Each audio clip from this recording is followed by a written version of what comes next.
C'est une chaîne de référence Canal Actu moo wuy tuuram ci wàllu actualité en temps réel bu ngeen bëgg tey xibaar bu wóor xibaar yu nu saytu ba mu leer nañ mu doon société politique religion développement économie culture léppay leer fii ci Canal Actu mooy seen canal d'information bi gën a mag gaaw ngeen abonné bës leen cloche bi su ko defee ngeen doon membre ba faw ak Canal Actu ay xibaar yu nu saytu.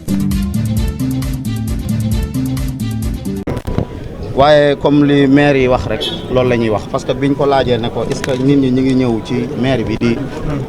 wut ay këyit yoo xam ne moo leen di may pour ñu tabax dane benn loolu nag pour man yaakaar naa tey mën nañoo wàññi ci at mi lu ëpp juróomi kër yu fi daanu waaye yin ci gën a xam rek mooy bi xew tey ak bi xew fan yee man damay wax ne loolu photo état la ministre urbanisme lan mooy liggéeyam man laa bëgg a xam xam nga lii xew mënta xew France xamal tax état moo am sañ-sañu teg ay raay ne na ci nit ñi jaar même bu fekkee ne kii tabax li mu waroon a def bu ko defoon xëy na du am waaye aussi état moo wër ta bàyyi kenn muy sañ ak bañ a sañ état moo war a teg loo xam ne forcément bala ngaa mën a tabax da ngay jaar ca loola parce que loolu lay dëgg alxaqu sabitu amal baatinu ndem dañ lay rey waxal dëgg waaye tey service boobu urbanisme Mbàkke bu defoon la mu war a ñu ñàkk seen i bakkan mais oto boo ko tegul ci yoon ba pneu yi baaxul ba nga accidenté balaa rey kenn yow lay njëkk a rey mais nag lii da ngay rey ay nit yi nga xam ne si màggat na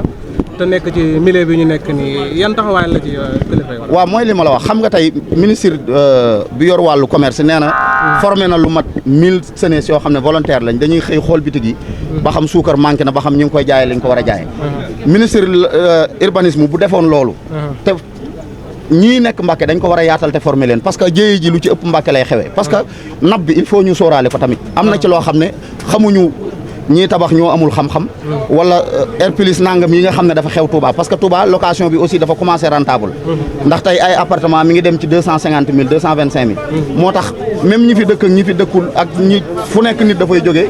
ñëw di investir bu loolu amee nag service yi nga xam ne moo fi nekkal état ñoo war a déclencher seen bopp wut ay volonté yu dugg ci dëkk bi ku ne cepp di tabax li nga war a njëkk a def mooy nga am autorisation ba pare autorisation bala nga koo am war ngaa am nu mu tuddati plan béton armé war ngaa am la mu làmboo loolu boo ko amut tey kenn wërta taxaw di gas lii tax nga war a gas air plus nanga wala air plus 1 donc da nga war a am jumtuwaay yi nga xam ne état la koy jox boo ko jëliwut ca état ba def ko état moo la war a fekk teg la ay daan man daal li ma ci jàngat mooy responsabilité état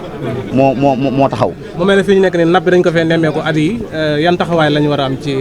tabax bi xeetu yi waaw xam nga napp bi dafa compliqué napp bi moom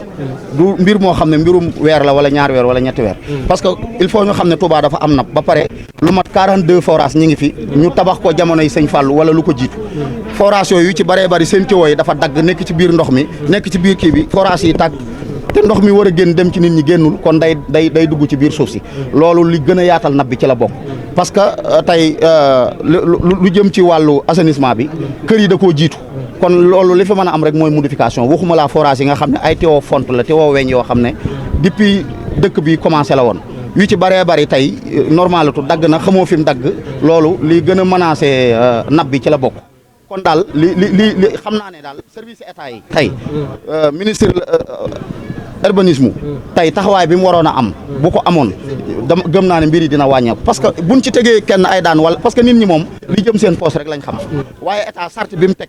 su ci tegee ay daan yu rëy kenn du ko jéggi jëm feneen waaye Touba nag booy tabax da ngay ñëw rek xëcc sa maçon des fois sax maçon bi mooy doon ingénieur bi mooy doon architecte bi des fois sax nga gis ku ñëw naan tegal ma fii wanag ak tegal ma fee saal ba fee ngay def néeg baak añukaay bi fii la xam nga loolu tabax dafa sérieux du ay caaxaan loo xam ne bala laa lor xam nga tey chantier yi eggul mënta lor borom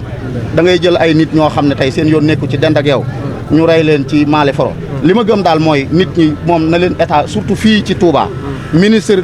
urbanisme il faut mu xoolaat toog. C'est une chaîne de référence Canal Actu moo wuy tuuram ci wàllu actualité en temps réel bu ngeen bëgg tey xibaar bu wóor xibaar yu nu saytu ba mu leer nañ mu doon société politique religion développement économie culture léppay leer fii ci Canal Actu mooy seen canal d'information bi gën a mag gaaw ngeen abonné bës leen cloche bi su ko defee ngeen doon membre ba faw ak Canal Actu ay xibaar yu nu saytu.